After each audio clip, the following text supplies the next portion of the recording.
afternoon, everybody. It's not afternoon anymore. It's night. 9 p.m. Good evening, everybody. Feels like it's afternoon, Tevis. You've been streaming all day, bro. No, I was at the office all day. I started streaming when I got home. Yeah, you started stealing our intellectual property when you got home. See, this is where you're wrong, sir. Hey, you've been warned. Notice has been served. I'm retaining Tim Sweeney. Deal with it. Listen, you can have fun with that. So before we move on to the show at hand, keep in mind, we are not financial advisors. We are not your financial advisor. Please pause the video and read this disclaimer. Anything we say are our own opinions. Thank you very much. Thank you, everybody, for being here also. We really appreciate it. Tevis, Roy, how are you doing this evening? Doing good. Always good to be chatting with you chaps. Yeah, I've been better, but I'll be fine. How are you, Steve? I'm doing good. Doing good. Market's doing good. I'm doing good. Still have my coffee in front of me. I'm ready. All right. So I'll kick off the topic. Basically, the way the show works, guys, is it's not dedicated to fintech. It's not dedicated to SOFI, although next week, I'm sure, whether it's covering earnings or, they have earnings next Friday. So we may talk quite a bit about it, depending on what the earnings look like. And of course, we'll do the live. I think all of us are participating in that and covering the stock during earnings. But anyway, tonight, what we're looking at is the theme of if SaaS is dead. So the reason why, Steve, go ahead and share my screen, please. And I'll kick through a couple of these just to kind of set this up. You can see this is IGV. It is an ETF that is full of these names. And you can see it's actually down about 17% from its peak in late summer. I guess that was actually September. It's down over the last year in the middle of a bull market. Year to date, it's a little bit too early to tell. Doesn't really matter that much. If you look at performance in the S&P 500, usually SaaS names are at the top of this list, but instead you see, a continuation of some of the names that ran really hot in the late part last year. If you go to the worst performers, and again, it's just been a little while, you see SaaS name after SaaS name after SaaS name after SaaS name after SaaS name. This is a really hated sector. And so a couple of other things too, we can look a little bit more at this chart, but I just kind of want to show you that this has collapsed. The growth adjusted EV over the next 12 months might be a little bit hard to see. Actually, it is going to be very hard to see. Other than, a few certain names over here on the far left is Palantir. That multiple, and as well as most multiples, have really decreased. And so the last thing, I have to stop sharing this and share the tab. Satya had comments on this a little over a year ago. And it was one of those interviews that caught a whole lot of attention at the time. In this, I'm kind of wondering what you guys think, if this explains what we're seeing in SaaS, or if this is the narrative and it's just not true and these names are dirt cheap and they should be bought. Can you throw this up, Steve? All right. The SaaS applications or biz apps. So let me just speak of our own dynamics thing. Right. The approach at least we're taking is, I think the notion that business applications exist, that's probably where they'll all collapse, right, in the agent era. Because if you think about it, right, they are essentially CRUD databases with a bunch of business logic. The business logic is all going to these agents. And these agents are going to be multi-repo CRUD, right? So they're not going to discriminate between what the backend is. They're going to update multiple databases, and all the logic will be in the AI tier, so to speak. And once the AI tier becomes the place where all the logic is, then people will start replacing the backends, right? We people, that's what. In fact, it's interesting. As we speak, I think we're seeing pretty high rates of wins on Dynamics backends, and the agent use. And we are going to go pretty aggressively and try and collapse it all, right? Whether it's in customer service, whether it is in, by the way, the other fascinating thing that's increasing is just not CRM, but even our, what we call finance and operations, because people want more AI native biz apps, right? That means the biz app, the logic tier can be orchestrated by AI and AI agents. So in other words, Copilot to agent to my business application should be very seamless. Now, in the same way, you could even say, hey, why do I need Excel? Like, interestingly enough, one of the most exciting things for me is Excel with Python is like GitHub with Copilot, right? That's essentially, so what we've done is when you have Excel, like this, by the way, it would be fun for you guys, right? Which is you should just bring up Excel, bring up Copilot and start playing with it, because it's no longer like, oh, it is like having a data analyst. And so it's no longer just making sense of the numbers that you have. It will do the plan for you, right? It will literally, like how GitHub Copilot Workspace creates the plan and then it executes the plan. This is like a data analyst who is using Excel as a sort of row column visualization to do analysis scratchpad. So it's kind of tools you. So the Copilot is using Excel as a tool with all of its action space because it can generate, and it has Python interpreter. That is, in fact, a great way to reconceptualize Excel. And all right. So in that sense, especially in the front end, he's referring to basically AI eating into the moat of SaaS. That SaaS is no longer valuable. The AI can fulfill that function. And of course, this is over a year ago, but it caught a lot of attention at the time. And since then, it's been really since August and September, SaaS has just been in a free fall. So is this coming true? What Satya said, is what he said completely wrong? I'm curious on your guys' thoughts. Tevis, why don't you go first, because I'm going to have a long-winded statement. Sorry, you can go first. I'm just finishing up a tweet, and then I'll respond right after. This isn't time for tweets. We doing? Go for it, Steve. What are we doing? Well, I wanted to build something out, but I guess I won't. I'll do part A and part B.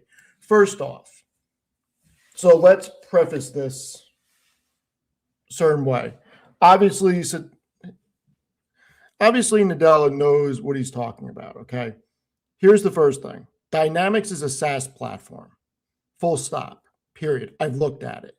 And when I say I've looked at it, I didn't just go on their website.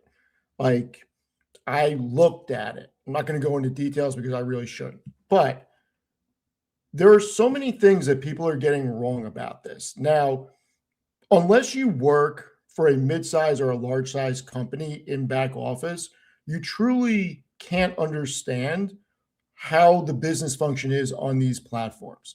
From Workday to Oracle to SAP to Dynamics to, for an ERP system, or if you want to talk human capital management, which would be your ADPs and your Paycoms, or then your CRMs with your Salesforces. There are so many different things that make a company function. Now, Dynamics, when they first rolled it out back in 2017, 2018, had a very low market share.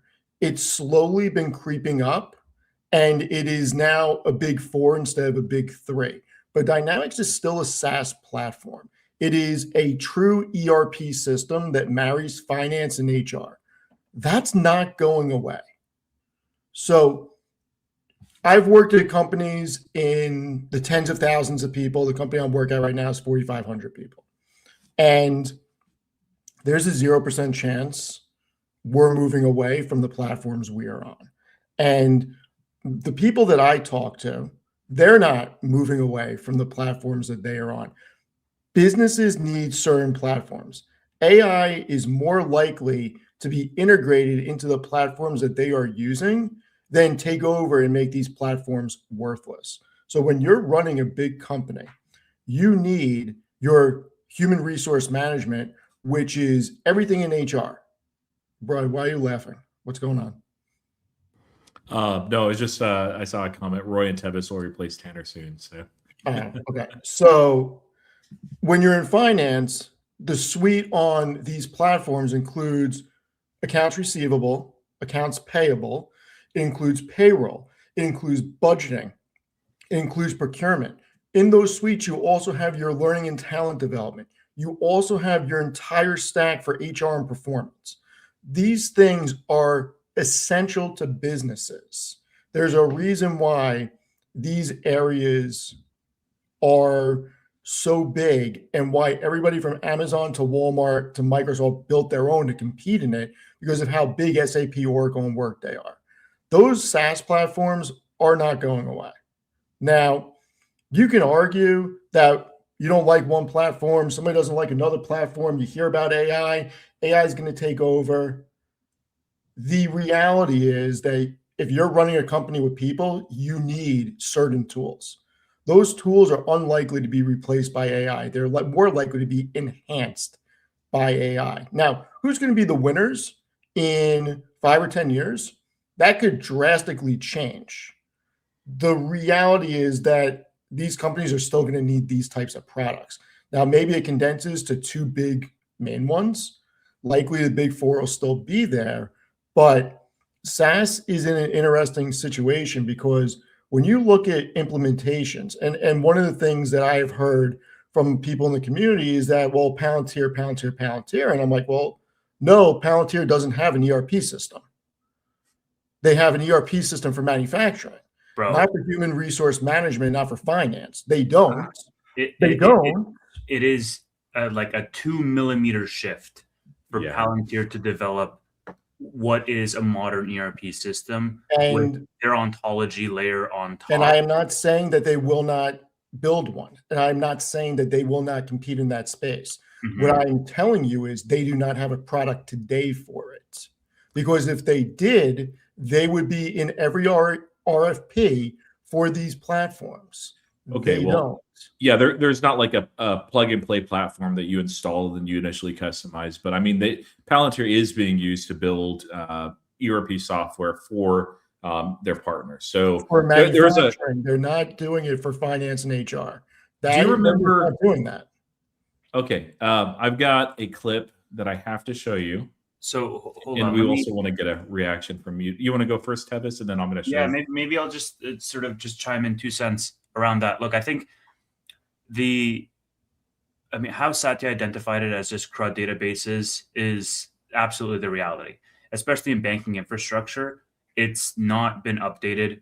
It's like well, Swift Banking Network was built in the 70s. It really hasn't been updated. You're right. I mean, most of banking is still built on archaic. Yeah, it's like on COBOL, you know. So it's just like a series of tables basically, and that runs the entire backbone of the financial system. So in terms of where AI plays in this, I think that there will absolutely be consolidation in terms of the use cases that AI covers, but the real efficiency unlocks are going to happen when you move into a proactive model. There has to be a real incentive for these AI industries to be disrupted. Banking is a dinosaur legacy industry. There's many dinosaur legacy industries. Hell, I was even on in a meeting with someone today who was like, Airbnb hasn't innovated in a while. Airbnb's tech stack is actually way older. It's like 12 years old now. Then like people are actually thinking. I didn't think to me Airbnb was like, oh wow, that's a name you associate with a modern brand, whatever.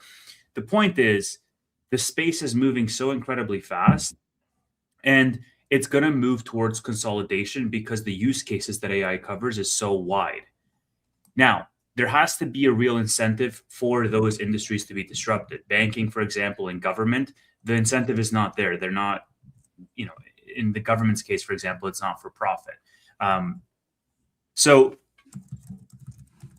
the trigger point then is going to be if they can move to a proactive model, right? A reactive model, AI is just a tool.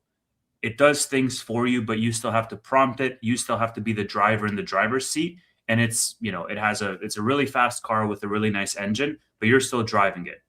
Once you shift for it to be proactive, what does that mean? Hyper-personalized, predictive analytics across your entire stack of what are your daily workflows. Only at that point can then it truly be augmentative in terms of the efficiency unlocks that you can have for it. And only at that point will you see massive multiple expansion of these large companies when it does become a proactive model.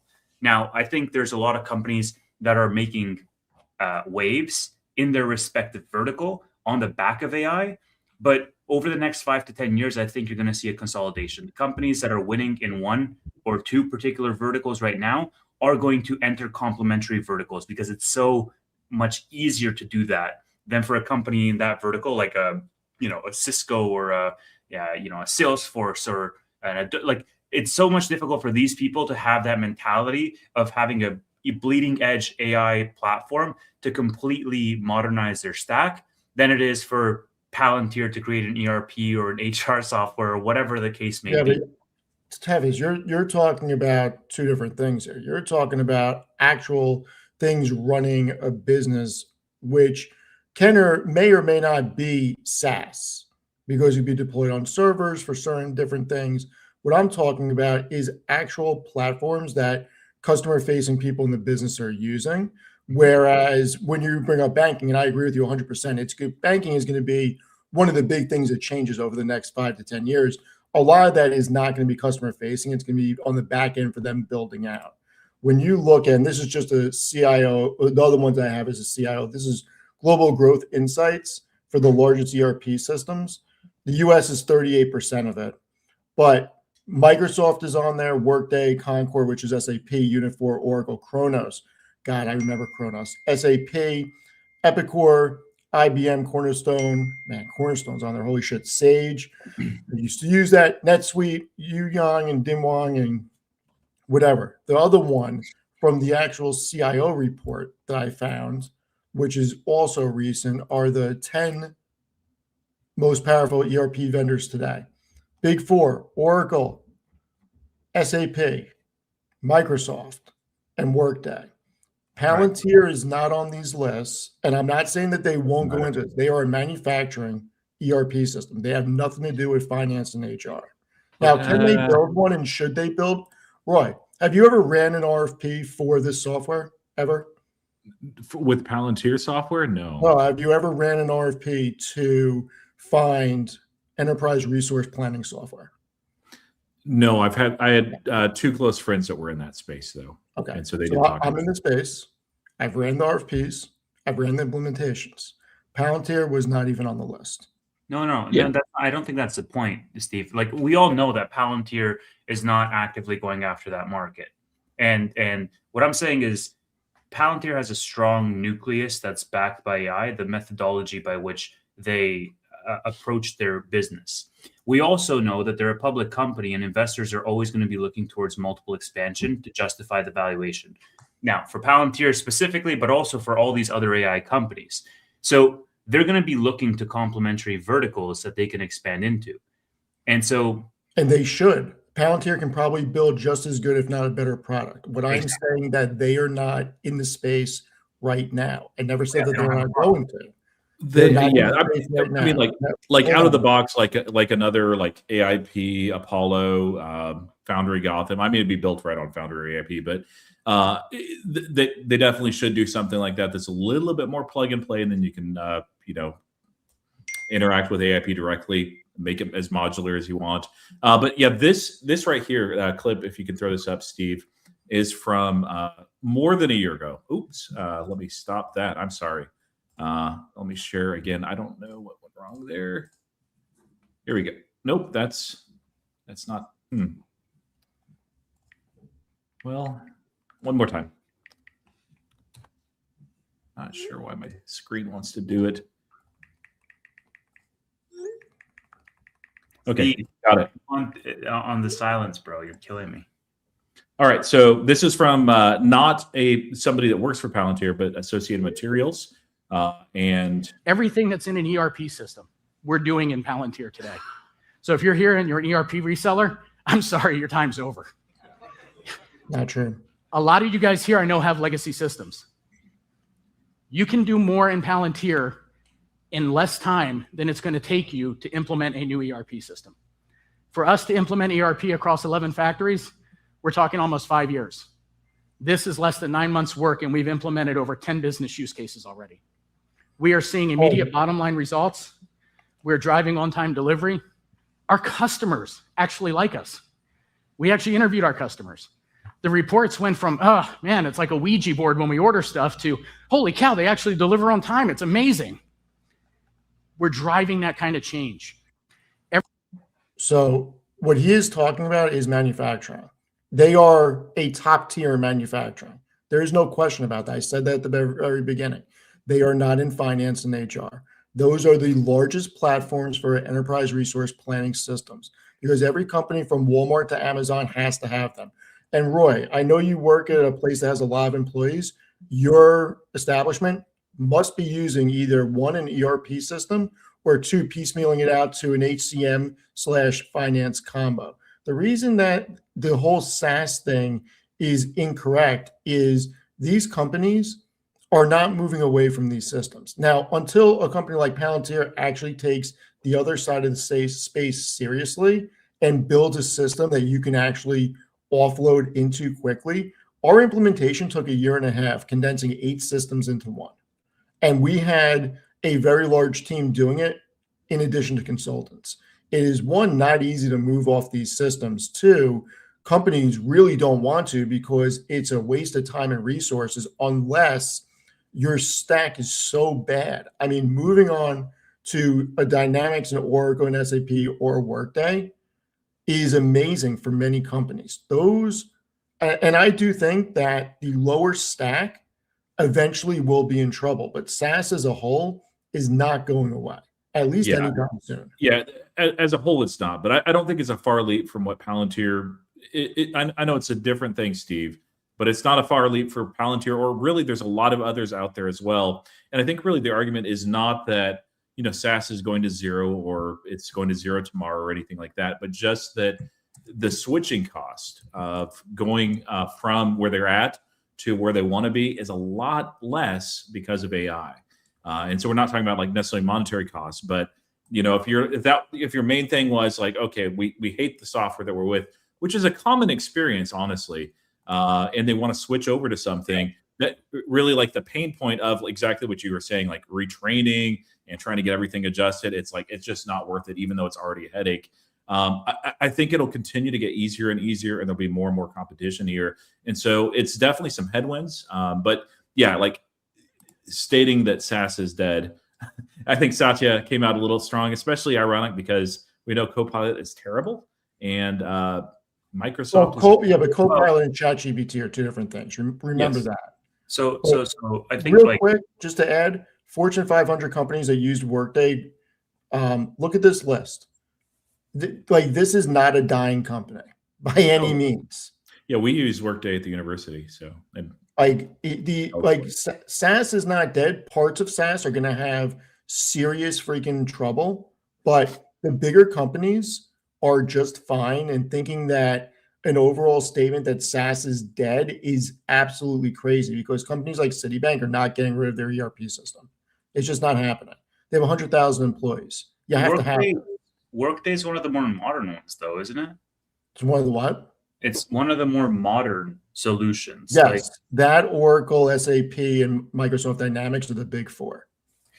Yeah. Look, I think the hurdle with these things is the pain of implementation, which serves to increase the switching costs. You do it once, it takes you 1 year plus to implement all your data, whatnot, and then you never want to switch again because that process was so freaking painful.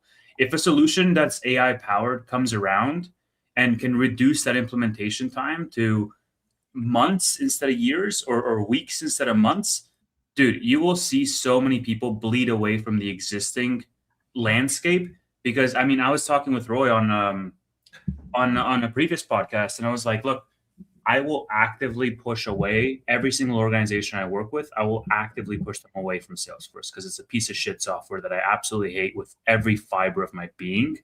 But it's the reality. Like, you can't, there's no alternative. And so I think a lot of people are in that position where they are vying for an alternative. They're hoping that there is one.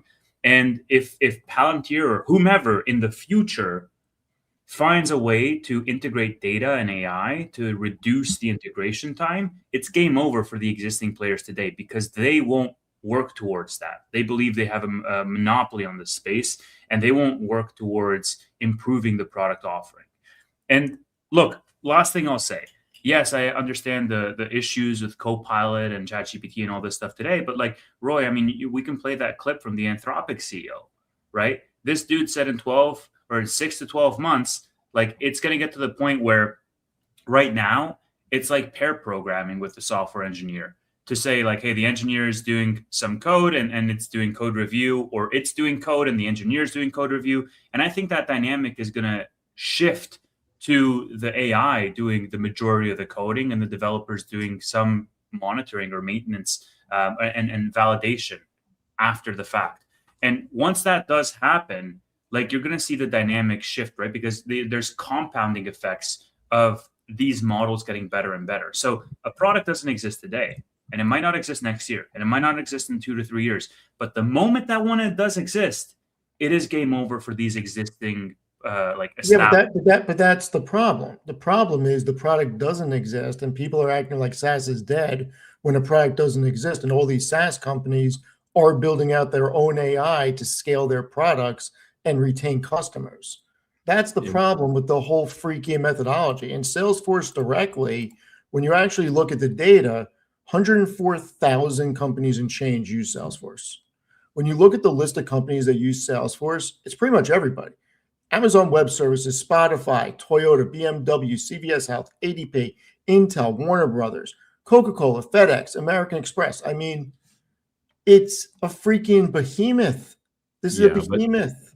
That doesn't like mean everybody can say Salesforce sucks, Iterate or Salesforce die. sucks. But the reality is everybody who's saying Salesforce sucks isn't in a position, they're not a decision maker to get rid of Salesforce. That's why Salesforce No.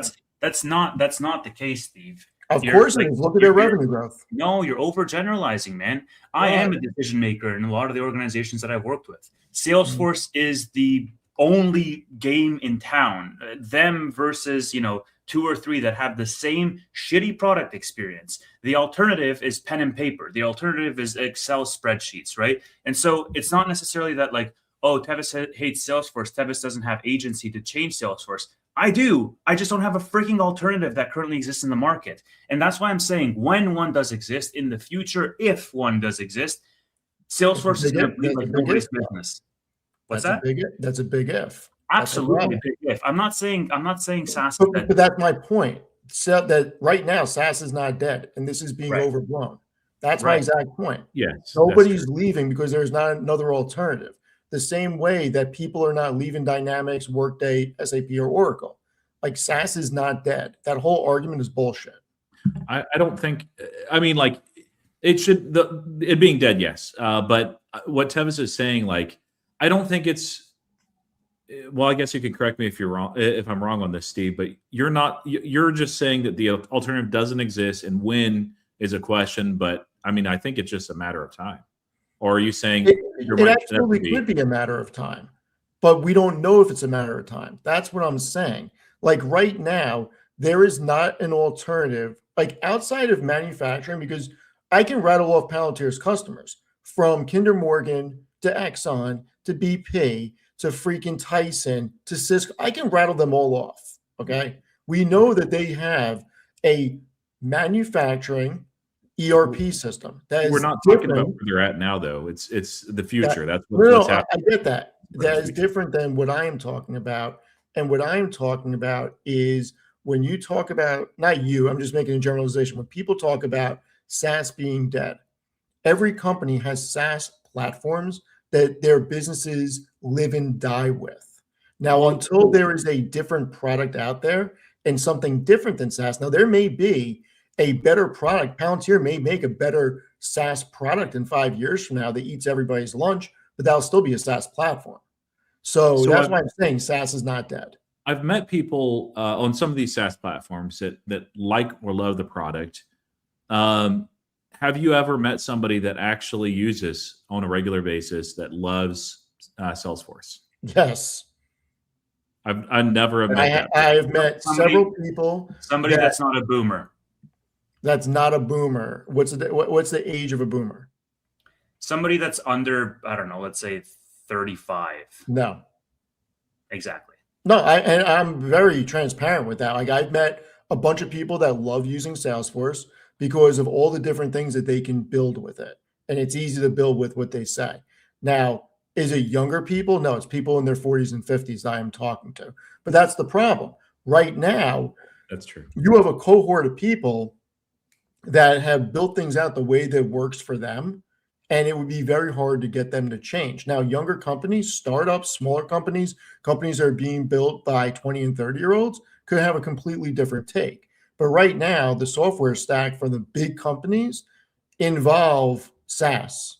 Like SaaS is just not dead. Now, there could be a better SaaS platform coming out tomorrow, next year, the year after, but it's still going to be a SaaS platform. Yeah, SaaS is the wrong categorization. It's all going to be software. We're not going to sell you little hardware devices. And that's why it's like it's the silliest thing, because sure, the players can change and the companies that are currently winning can go under and lose, but it'll still be SaaS Sure. unless the entire computing industry changes. I That's don't just see that. semantics.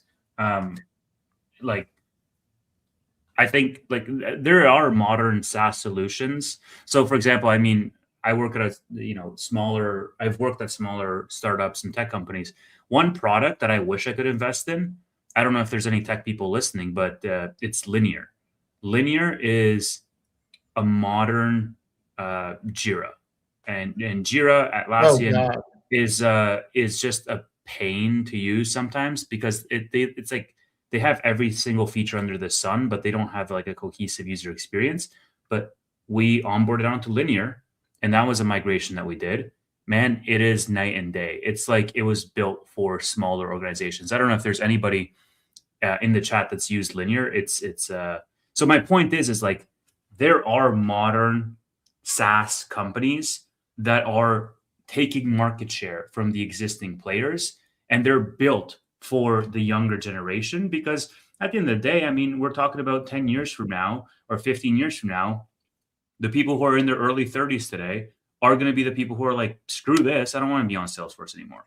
And so while Salesforce might not be dead as a company, I think it's definitely plateaued, or at least approaching a plateau and staring at, a decline on the other end of it. Now, there's companies that are sort of established laggards that have plateaued for years and years, and they still command a high multiple. They still pay a good dividend. They still are a cash cow. They're, So let's just define plateaued. So plateau would be what? Revenue flatlining? Revenue growing under 10%. That's not a plateau. That's still growing. So a plateau would technically be that it flatlines. I mean, I get what's Coca-Cola growing at? Coca-Cola is Doesn't like, matter. It's still growing. That's not a plateau. It's still growing. I guess. I mean, it's not, I guess. It's, Well, if you're growing, you're growing. I think you can say, flatlining is just growing at the rate of inflation. So, but yeah, low revenue, like anything that's under double digits. I mean, PayPal like revenue growth, it's not meaningful. So it does seem like those are the names, or at least some of the names that have retained a pretty strong multiple.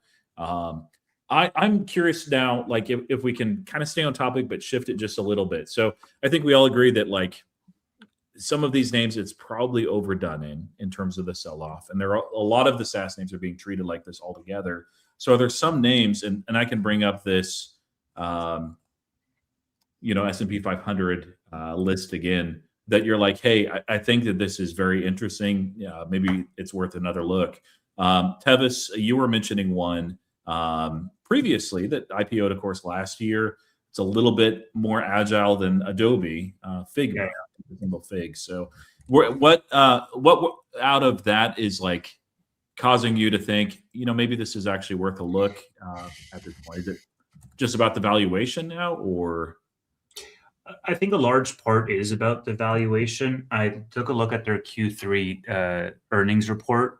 I think they're growing, 38% year on year, something to that effect. In terms of the product, I mean, it's sort of industry standard across the tech space, at least the tech space that I work at. I don't know for large tech companies, but it's definitely preferred because it's collaborative, right? Like, I think, who was it that asked? Either Steve or Tanner. Or maybe it was a different podcast, but I would much rather prefer the Google Suite over the Office Suite because it's collaborative. I can just go on Google Sheets and I can work with 10 people at the same time versus You can do the same thing with Office. You can do the same with Office. Office 365. It's all collaborative.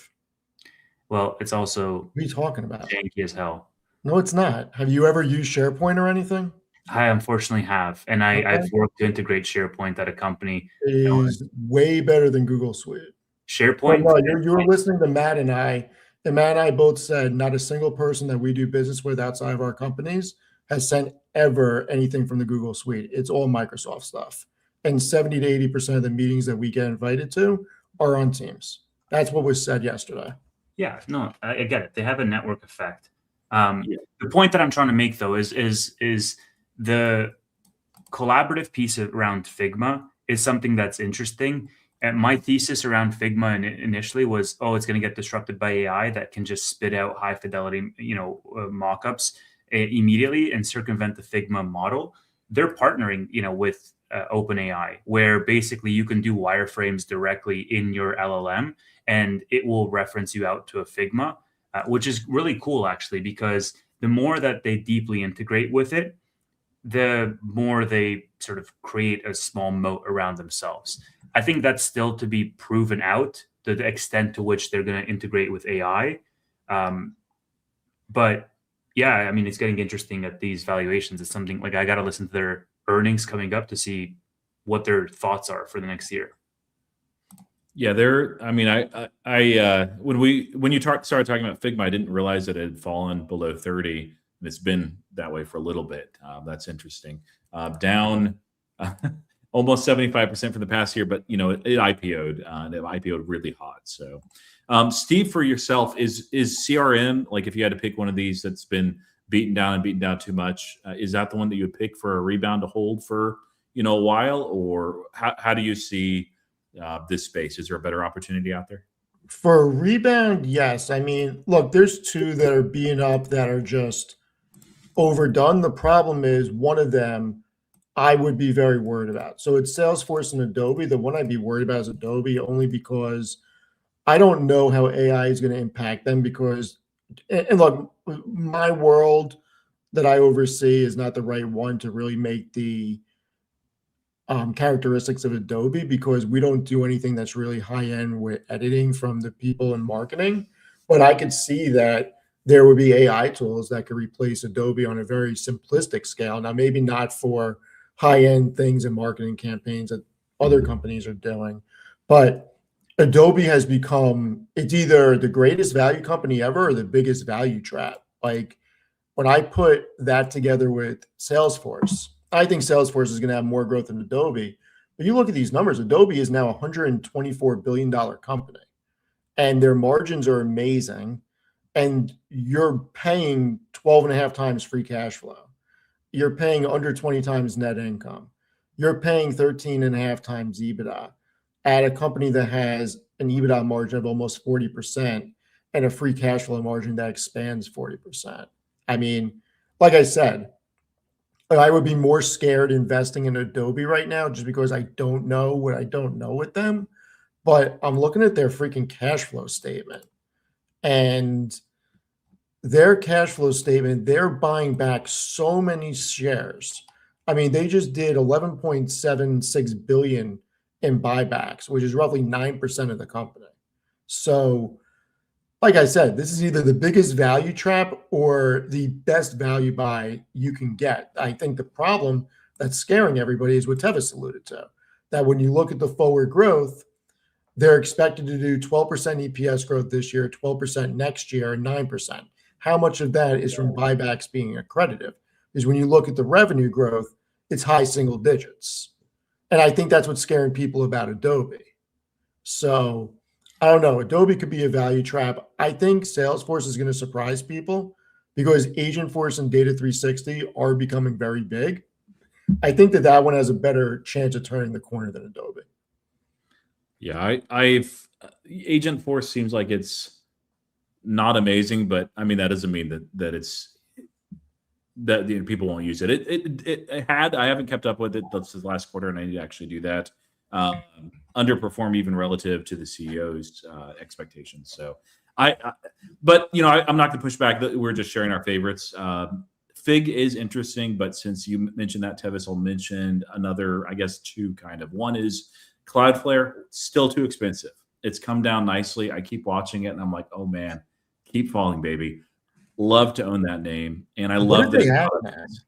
I was looking at it. Yeah, I bought them at 31 and sold it at 180. One of my buddies who's a CIO at a big company was like, you need to buy this company. I'm like, I don't know anything. He's like, just trust me. He's like, just buy it. So I was like, all right, let's fucking buy it. Yeah, it's down almost 32% from its peak back in late October. And man, I would love to have it. I don't know that it's going to fall to 120, but I'd love to get it there. Might even buy it earlier too. I just think they're very well positioned. They have a very deep mode. Matthew Prince is an amazing startup CEO guy. A lot of the stuff that's out there as far as the narrative shift to the web, they're just so well positioned on. If I have to exclude them just because like they may not fall to where I'd like. Intuit is I think maybe worth a bit of a look too. It's been caught up in this. It's been sold off massively, and kind of what you said earlier, Steve, where there are some applications and some things that do help with a lot of the services into it, but they're so far away. And Intuit is also innovating at scale. So and it might be interesting because they're a company where they own QuickBooks, and I believe they own TurboTax, correct? Yes. Yep. So Intuit's a company that can expand AI and make those products better and actually potentially put accounting offices out of business. Because why would you need, like in the future, in 5 or 10 years, why would you need to go to an accountant per se if you don't have something that's terribly complex? You should theoretically just be able to upload all your documents to TurboTax and it'd be able to do it for you. So Intuit is interesting. Yeah, I have seen a few that are trying to make inroads in some Intuit products, but I mean, this is one where, unlike Salesforce, like there are some people that don't love the product. There's some that really do, depending on what the product is. But most people are like at least okay with it. If not, they actually enjoy it. So, and they do seem like they're understanding as far as the shifts that's happening in the space. So they're still growing. Let me pull up actually the growth because I didn't look at that. I did from a couple of quarters ago, but it's not one that I look at quite. And then can we talk about SOFI after that? Absolutely, yeah. Yeah, revenue is growing. It looks like 17% year over year, 17.7%, and accelerating actually. You want to bring it up on screen, Roy? Yeah, I'll go ahead and do that. I know it's actually. I'm going to pull something up after we show yours. Let me do total revenue. You guys using fiscal AI? Yeah, it's awesome. So anyway, yeah, you can see there is, of course, seasonality with the business that they have, but you can see that the growth is actually accelerating. We could take more quarters too, but let's go ahead and do that.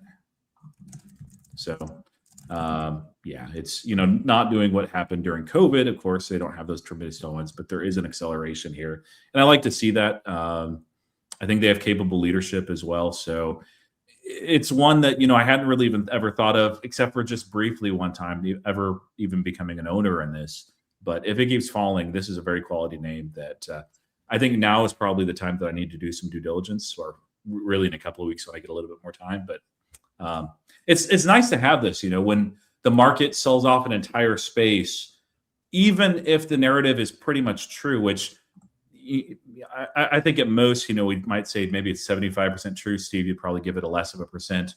There are names that are not hit by that narrative at all. And so that's alpha. That's the opportunity when they're all getting killed and like, hey, this one's diamond. Don't throw this out. So, but yeah, let's, any final thoughts on that, Steve? And then we'll talk. Give me one sec. So with Intuit, it's actually fallen enough where it looks pretty damn cheap on a forward basis. So the analyst community is expecting 15% growth for EPS this fiscal year, 14% the following year, and then 15% again the next year.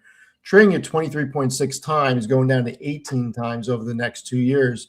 But they're not in the single digits, which I think a lot of companies, again, the single digits get punished, whereas it's low double digits, which is interesting because growing at 12.5, and 12.9%.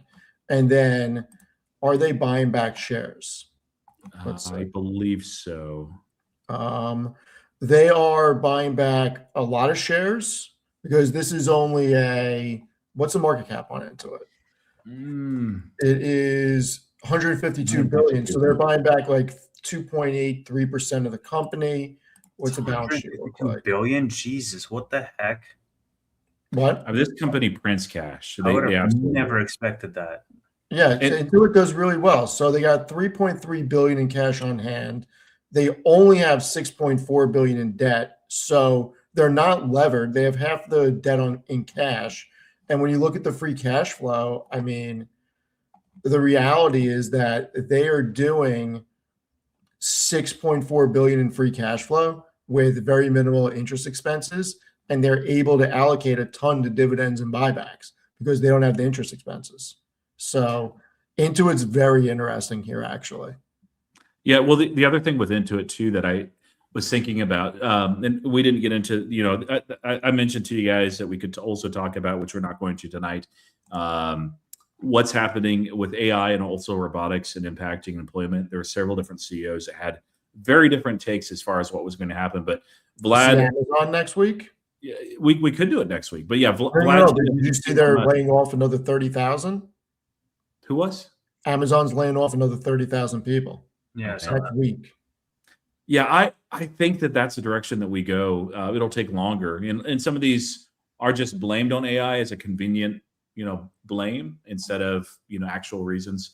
But no, I think that there's enough to that. But yeah, so there were several CEOs that came out and basically said, no, there's actually going to be a massive job explosion in a good way, and well, I think there's a little bit of truth to that too. So basically, AI has enabled some types of startups and businesses to get off the ground much more quickly, and for those that are entrepreneurs to be able to do something with just themselves or a small team. And even in that type of environment, because I had a small business way back in the day, very different because I was working with hardware instead of software. But we ultimately used Intuit. It was just easy. It was the best tool out there. Use it for QuickBooks. Yeah. QuickBooks and a couple other. So the payroll product too was actually really nice. And I liked having everything just right there. But anyway, I expect that there's going to be quite a few other startups as well that need to have something like this in addition to having their taxes done. I don't know. I just don't see what they're doing really being that disrupted by AI versus actually maybe even benefiting from a lot of additional startups. I mean, if anything, what they're doing, they may disrupt everybody with their AI embedded in their products because QuickBooks and TurboTax may get good enough where firms don't need to pay high-end accountants anymore. And they certainly don't have the overhead that accounting firms have. Yeah, I need to look more into that. So good stuff. Tevis, anything else or SOFI? SOFI? All right. Yeah, they have earnings next Friday. I don't know if you guys had looked at any of these numbers or what, but yeah, just maybe let's chat about it. Curious to get your thoughts. 4 trading days left. Yeah, it wouldn't surprise me if we see, the run up like we usually do. It's kind of nice that SOFI's at the end of the week. It hasn't been running up. It's been caught up in some of the macro stuff. I've not done specific numbers. I'm hoping to have those probably Sunday, if not Monday. But one, I've already talked about, and I think all of us are on the same page where it's going to be a really, really strong quarter. They're also very much benefited from a one-time payout from Chime as they offboarded from their tech platform. So nice little bump of revenue. They had massive capital raise towards the end of the year, which they likely knew that already that they were going to do. And I expect that they really accelerated lending quite a bit, especially right before the interest rates ended up going away. Plus the loan platform business, they're not as seasonal as, a lot of companies that are exposed towards the Black Friday and Christmas sales. But regardless, I think that they had a very strong quarter. And we also saw the last piece here, Anthony Noto just being a lot more direct, not playing with cards hidden close to his vest, but showing and talking actively about SOFI and the product. Not as much this week, but the previous few weeks of this year. It's very clear that he's excited about something. I think a lot of some things. And I think he would not be nearly as excited if it's oh man, we're going to have a really terrible quarter and they're not. I don't think so. So no numbers yet, but I think classic triple beat. Wouldn't surprise me if we see another leg up after that. Man, you remind me of the Chime thing right after I actually posted my video. So it was interesting because in their guidance, they have the tech platform being high single digits to low teens. And then when I was doing the numbers, I was 4% is not that. And now it all makes sense because we could see a big payment from Chime in the tech platform. That's really interesting. Yeah. Let me Yeah, man, I think there's a lot to love, right? Like we also hopefully we'll get some more idea of what they're going to do with the 1.5 billion or what they're going to allocate that to. And full year guidance, of course, for 2026, not only from a numbers perspective, but hoping on the call we actually get some details around like the hires that they've been making, for example, from business banking, small business banking. Like we know those hires are active. They've been staffing those roles in December. So hopefully we get something there as well. I'm very excited about it. What do you expect, Steve? I'm expecting a big beat. I'm expecting a guidance raise. I'm expecting him to give guidance out at least through 27, maybe 28, because he can't sandbag anymore. He is up against the wall. He has, call it 60 days from when they report to get the stock above either 35 or 45, and then he has to hold it there for another 90. So he needs, I mean, you can expand that timetable out a little bit, but not too much further, only because it has to be at an average of that share price for 90 days. So if he gets it at 40, obviously it'll discount some of the other days, but he can't come into this sandbagging. Otherwise, his PSUs are done for. Yeah. And everybody else's PSUs are done for. Sandbagging is just basically saying, hey, we really think we're going to grow 12%, but we're going to tell you guys we're going to grow 8%. Yeah, being overly conservative with forecasts. Yeah, and that's can't do it. I hope you're right on that. It is nice to be invested in a company where you're like, they're always just going to beat and raise, but that's because of their guidance being so conservative. I wouldn't mind them being a little bit more aggressive here. I think that it benefits them and it benefits us as well as shareholders. Because I mean, no matter what the numbers that they even guide for, it seems like analysts are like, nah, they're not even going to do that. And it's like, are you not paying attention to the same company? But anyway, as far as the other piece I'm curious about, do you think that they do another equity raise? But why would they is the question. I don't know. Other than optionality, I don't think that they would. I don't think that they should. I don't think it would be very well received by anybody. Well, they did one in July and they did one in December, right? I don't think they're going to do another one in January. Like I think it's way too soon, and the stock is not. Like in December when they did it, we were trading higher than where we are right now, the 27.50. I wouldn't be surprised if they do one in the summer, where basically like, hey, their PSU window has expired and they want to take advantage of the high price or whatever it's trading at, and why not? But I don't think they're gonna, to Steve's point, like do anything to risk the downtrend. Now, I mean, you could argue like, oh, they just don't care about the stock price because they're just going to renegotiate the PSUs, but I don't think that's the case. Yeah, I mean, it's going to be hard for them to renegotiate them. I mean, it's not Noto's decision; it's the board's decision. Of course, it's the board's decision. But what are you going to vote no? I'm just saying it's not as easy as Noto just snapping his fingers. No, I know, but like even if they achieve the PSUs, they're going to create a new incentive package. So like either 100%. Way, the board is going to have to vote. But it's not a good look if they don't hit these.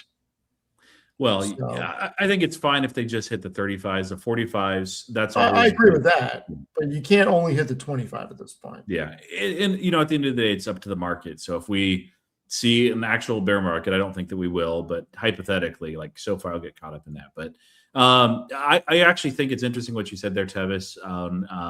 Maybe a midsummer, like maybe they're looking at this every 6 months.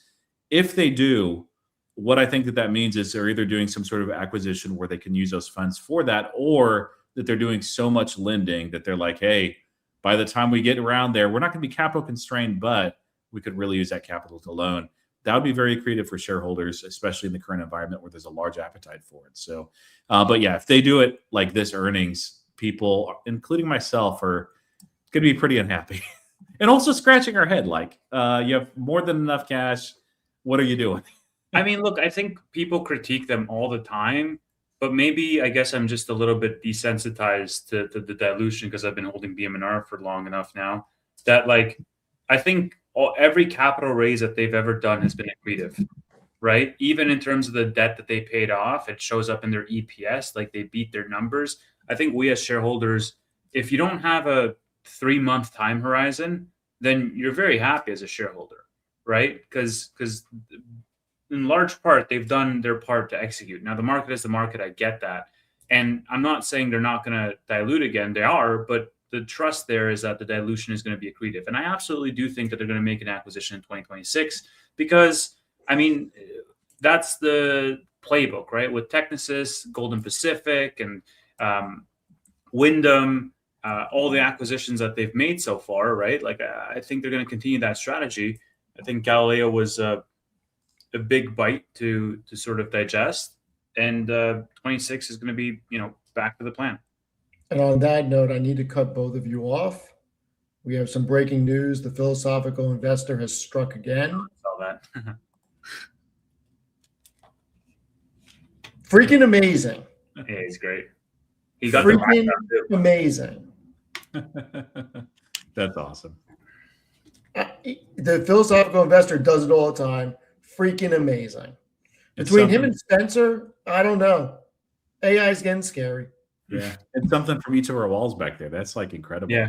It's ridiculous. Yeah. Steve lost weight by drinking all that milk. That's how it is. Rick, Robert Kennedy says it's good for you. Yeah. Oh, all right. So on SoFi still, I guess kind of maybe the last note here, and of course we can talk more, but stock, what's the stock price this time next week when we're doing the podcast for SoFi? Oh, the day of earnings? Yeah. So this time next week, market's closed. It's already had earnings. I don't know, maybe like 30? 30? You sound very confident. I don't want to go higher than that because people already critique me for being too pumpy. The nice thing about being a long-term investor is it really doesn't matter. It's just for fun. So Steve, what's your guess? I don't know. I mean, I bought some naked calls at 20 for 29 on February 6th. February 6th.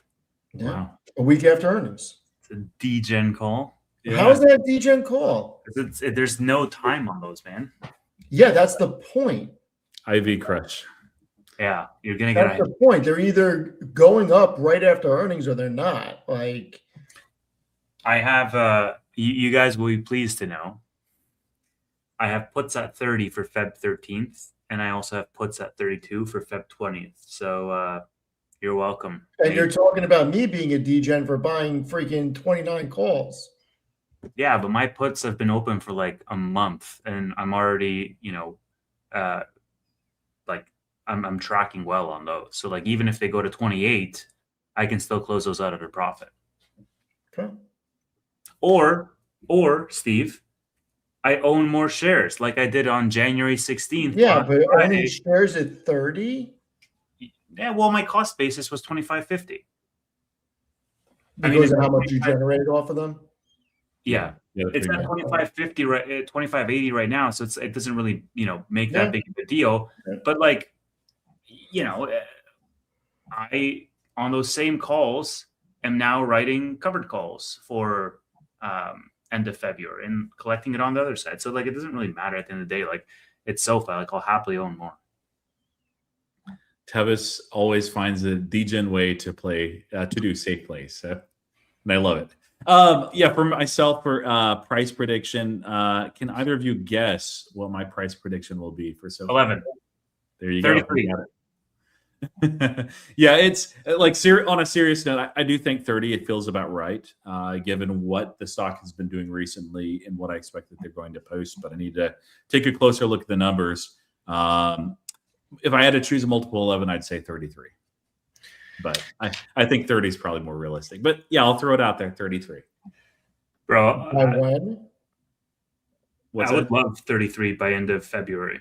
That'd be fucking Probably amazing. 30 is about the best we can, but we'll see. Maybe it has a run up into earnings, and the earnings are good enough to justify higher leg up, macros intact. But it would take several things coming together for them to get that. I'd love to see it. So my serious answer is $30. I'm with It really depends on what it does this week, right? In the 4 trading days, like if the macro is good, because we have, I think, an FOMC decision as well this week. I mean, like the consensus is nothing happens, but still uncertainty. I mean, like the nice thing is consensus is nothing happens. They're not going to raise, so like the only thing is upside. You know. I mean, I guess. Well, I guess the downside would be they cut by 50 basis points because like everything's falling to pieces. It's like, okay, that would be terrible. Downside would be like hawkish commentary. Yeah, I mean, yeah, but I mean, like rate cut probabilities are still looking at not anything before the end of or before the half of the year anyway. When's the first one actually expected here? Let's take a quick look. I'll throw this up so we can look together. I mean, even FOMC aside, in this geopolitical lens that we're like, you can be at war with 3 countries by this time next week. Yeah. June 17th, we see the first time where more people than not favor a cut, but it's not by much as far as just the probabilities from CME Group.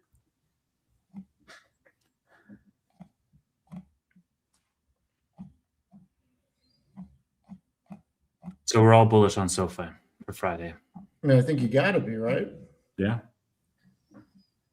I mean, they have so many catalysts this year, and they're growing rapidly. And right now, the market still is very much in favor of giving a high premium to stocks that are showing not only a lot of growth, but acceleration into that growth. Look how ridiculous Wednesday is. Microsoft, Meta, Tesla. Yeah. Are you worried about any of those 3? Because they all have kind of interesting earnings coming up. Tesla, not Meta or Microsoft. Well, Tesla, we know it's going to be terrible. I think Meta is maybe even a little bit scarier. You know, if Zuck pounds the table and says, no, we're doubling down on our CapEx expenditure, that stock could continue to plummet. Zuck is the only thing that can fuck this up with what he says on the earnings call. The numbers would be good, but it's what he says, yeah. Yep. I said that earlier today, and I said it last night, that if Zuck comes out wishy-washy, and if he comes out not having a plan for how they're deploying capital and what they're going to use to compute for, this thing could touch 500. But hope it does. I mean, I don't, but at the same time I do because I would buy more, but it'd be under my buy price of 550. The thing is, the spread between what normalized and gap is supposed to be is 1 penny, and they're supposed to crush it. And then they'll probably guide high for 26. The numbers are going to be really good. So I think Meta can fly as long as Zuck doesn't fuck up the earnings call. I honestly hope he does. Because, like, I own Meta, but I want to own more. And that's the right attitude. I mean, I don't understand why more people don't want the market to fall. Like, you should, if you're a long-term investor, you should absolutely want the market to fall. Well, because then you can just buy more. Like, everybody's forced buyers in retirement every 2 weeks. And when people put their investments in for the month or the quarter or whatever they do, if you're, as long as you're not retired, if you're 30 to 40 years old, you should want better prices in the market. Yeah.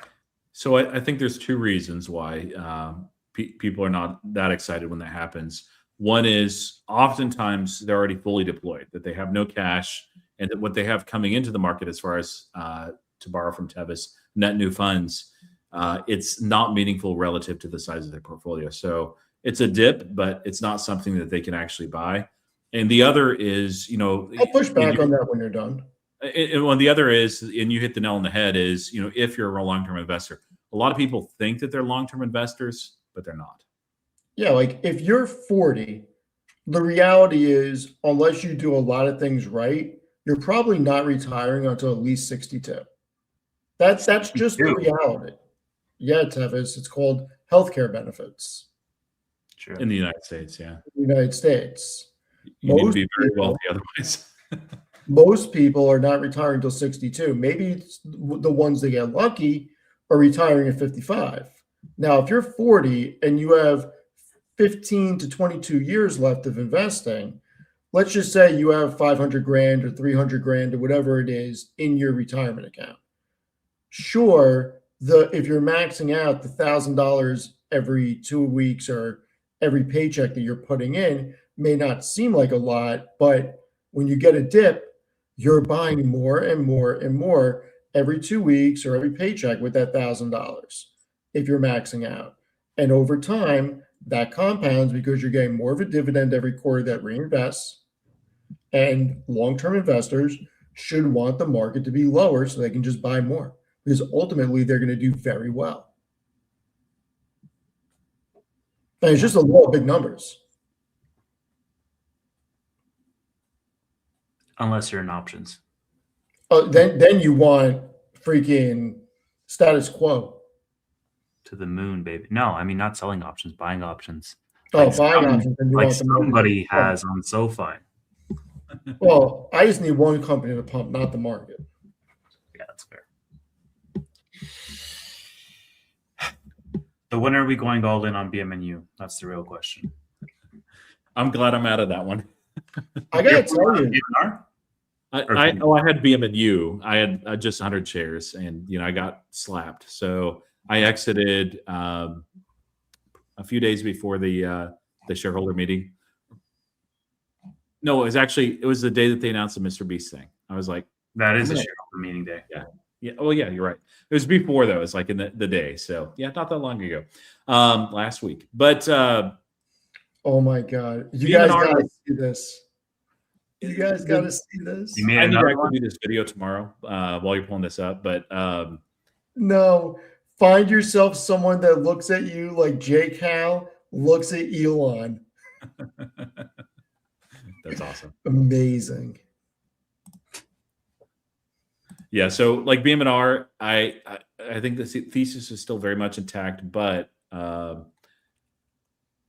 between that, well, there's really three names out of my entire portfolio where I'm like even thinking about trimming some because there's another new opportunity where I'm like, I think that this might be worth a swing, and I need to free up some funds to make it happen. So I'll have to see. What are you buying, Roy? He's not disclosing it yet. What's that? I said he's not disclosing it yet. Not yet. Yeah, it's in the drone sector. Okay. Yeah, air test systems. I already have my full allocation of VG2. So Air test is going to zero. It was down 9% today. It's an absolute piece of shit stock. yeah, it's over. It's over. It's done. Oh, did you guys see that I am going silver hunting? Yeah, I'm actually gonna copy that. I'm gonna go hunt for silver, and I'm gonna name it whatever the fuck you name your streams, and see Oh how my you God. like it. Okay, This shit is so heavy. It is so fucking heavy. Oh, Now you got this from a bank or customer rolls? I got them from a bank. $50 and quarters. Customer rolled is next. I'm doing both. Yeah, customer roll maybe get some. Customer rolled probably has a better probability. I'm doing a test. We're going to do a box of each on bankrolled, and then we're going to go in and we're just going to get as much customer rolled as we can. Yeah. Retired Dat 42 says people have been roll hunting for decades. It's true, but you still find one, even not trying. Find them here and there. I found a dime. It's been a couple of years and it's just a dime, but I found a dime a couple of years ago and I'm like, oh man, it's like 1950 something. Some people don't even know that the 1964 quarters have silver in them. They just think they're old quarters. I actually had somebody show me a bunch of like 1967, 68, 69 quarters. I'm like, those aren't silver. Pre-1965. So do they I guess I don't know Canada's money Tevis. Was there a point where they were made of silver and do people like I'm sure up there sift through and try to get the silver out of it? I think it was like earlier than you guys. It was like the 50s or something, but there was a point like 20s and 30s, like it was a lot of silver content, and then it just went downhill from there. We don't have 50 cents though. You guys have the 50-cent coins. We So do. ours is like either the 10 cents or the 25 cents or the 5 cents, which is kind of like the what do you call it? Shit, somebody fucking banging on the wall. The what do you call it? Like the notional value, or like the actual dollar value is Mm-hmm. you know. Yeah, silver is. It should have been more obvious, honestly, to me, because I'm well aware of it and how it's being used in industries. And like, okay, I mean, you and I have talked Yeah. about silver several times. well, yes, but I mean, like, as far as well, I don't know that I would have predicted 100, but I don't seeing think it move- anybody would have predicted 100, Yeah. but Well, there's some people out there, but I mean, There on are, any ticker, yeah. like people are like, Palantir's going to 10,000. It's like, come on, like just no. But that's what I felt like when I saw these high silver price targets, and that's not been the case. And it's going to be interesting to see how that, like, if that continues. And there's a massive spread right now too. I saw there's a post today. I think Kobayashi letter maybe had it, where it's the largest spread of prices between the Shanghai exchange for silver and elsewhere, and I think it was up to 12%, which is shocking. So it'll be interesting to see what that does, just because there's a lot that we make. Some in the AI space, like in solar, like there's a ton of silver that's being used there. All these things are going to get a lot more expensive to manufacture. So I'm really curious how that plays out in certain spaces. So if this continues. And there's a lot of other metals that are falling right around. There's been a lot of speculation on copper, which, I mean, I don't really follow this, but I see other people that are kind of tracking these things. It's like, okay, if all of our metals just keep going like this, and a lot of this is used in manufacturing, It's going to be bad. yeah. So let's mine some space asteroids or something. I don't know. How long do you think it's going to last before it all comes crashing down? Like, when do we buy puts on silver? The problem is that the reports that I've read are now saying there's a structural demand issue for several years. For silver? Yes. Yeah. You I have heard like for copper, but not for silver. No, for silver. you have basically several different things that are happening, but the biggest is industrial demand is just spiking through the roof at the same time that consumer demand is spiking. A lot of that because of speculation, and governments that are like, hey, let's maybe think about getting into some of these precious metals and other assets as well, and shifting away from US treasuries. That's happening massively too. So it's like the triple whammy. It's a golden confluence. I think Bitmine posted around this. They're basically saying like the breakout in gold and silver is why we're seeing a muted demand in crypto, in Bitcoin and others. And I'm like, how correlated are those assets really? I don't buy it at all. I Not think buying that at all.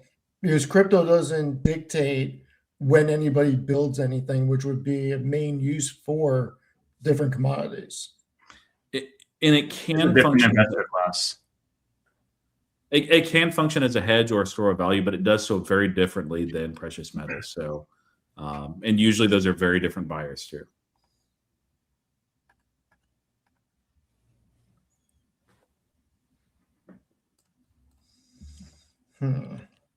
I don't think that that's something you want to do, Tevis. I would Shorting. pick something else. I wouldn't play that strategy on silver. I'll just short Salesforce instead. You probably have a better chance of doing that at this rate. Yeah, I think they're in a little bit of trouble, but by trouble I just mean maybe a little bit more compression, and they don't go anywhere for a while. Like, I wouldn't be surprised if silver goes back down to 60, but with all the fucking craze right now, it could go 125, 150. I mean, it's not far away. It's year to date, we're at It's a crazy chart. 43% year to date. It's a crazy chart. Yeah, let me throw this up in case. Yeah. I'm sure that pretty much everybody has seen this, but this is year to date on a precious metal. Like that doesn't happen. Over the last year, 256%. I mean, you This can was look at at it all 20 time.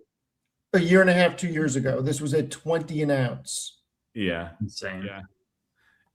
Well, this isn't the previous all-time high. That goes further back with the Hunt brothers. But yeah, it's wild. And oh man, I really hope that, at some point one of these demands fade and that it's not AI. But if, governments and also individual investors continue speculating and doing this, I don't know. It's gonna. Well, at the same time, like I thought that this was the weirdest thing. So Enphase is not really as exposed to silver just because they're not making panels. There is, I think, some in what they do, but if panels become a lot more expensive because they suddenly don't have access to silver, I don't know that there's a good alternative. I don't think that there is. I mean, that's going to put weight again on the same space. And Enphase is going like this, and I'm like, what's happening? I know that they've had some interesting releases on the commercial side, but I don't know. That's kind of why I like VG a lot. They got the natural gas. It hit above 10. It's a little bit under 10 right now. Okay. They ended up having another one of the arbitration hearings go their favor. So there's really just one that's undecided. Shell is appealing, which initially went for VG. Shell is the one that's undecided? No, it's one that starts with a G. I can't remember the name right now. What's going on with the BP one? The BP one went for BP and against VG, but That was the smaller one, right? The Shell one was supposed to be the big one. The Shell one went for VG, and I don't think it's going to be overturned in an appeal, especially because we got this further indication that this ARB went in favor of them from Repsol, and so I don't know though that the BP one will be overturned. Maybe they just have to end up paying that $1 billion, which they can, but I mean, it'd be nice if they keep it. But that's the shift. There's a very brutal winter in Europe, and so they've been talking about a glut of LNG. Well, that doesn't exist in a brutal winter, and so they've actually already imported more now than last year by a lot. January, I think, it broke some kind of record already, and January is not over. And a lot of the imports actually come directly from the U.S. And of course, VG benefits from the spot price between Huey Hub and the European markets. Is it Huey? That doesn't sound right. Hub, whatever it is, it's HH. But anyway, yeah, it's just the easier energy play right now. It's tough. Like solar is so tough. Henry. Okay, yeah, I was like, Huey is not right. So thank you guys. Henry Hub. All right, are you guys ready to go into the after hours? Yes. Tavis, yeah. Yeah, that sounds fine. All right. Well, if you guys are not familiar, we do have an after hours show. It is for live. It'll be up in just a couple of minutes for subscribers only. If you'd like to join us at any of our channels, you'll have the same access to that as well. But thank you guys for your support along this way. It's been really fun interacting with you. It's the nicest outro I've ever heard. Steve's not even close to turning off the stream. Yeah, I'm typing for the freaking link. Jeez. All right, everyone. See everybody in a few minutes who's a member of one of our channels. We should be up and running in a couple of minutes. For everybody else, have a great night. Thank you very much. Go follow Tevis. Go follow Roy. Really appreciate everybody being here. Thank you very much. And go follow Tevis. Yep. I said go follow Tevis. I said it too. I did too. Go follow Tevis. Go follow Roy. Yeah, follow Steve too.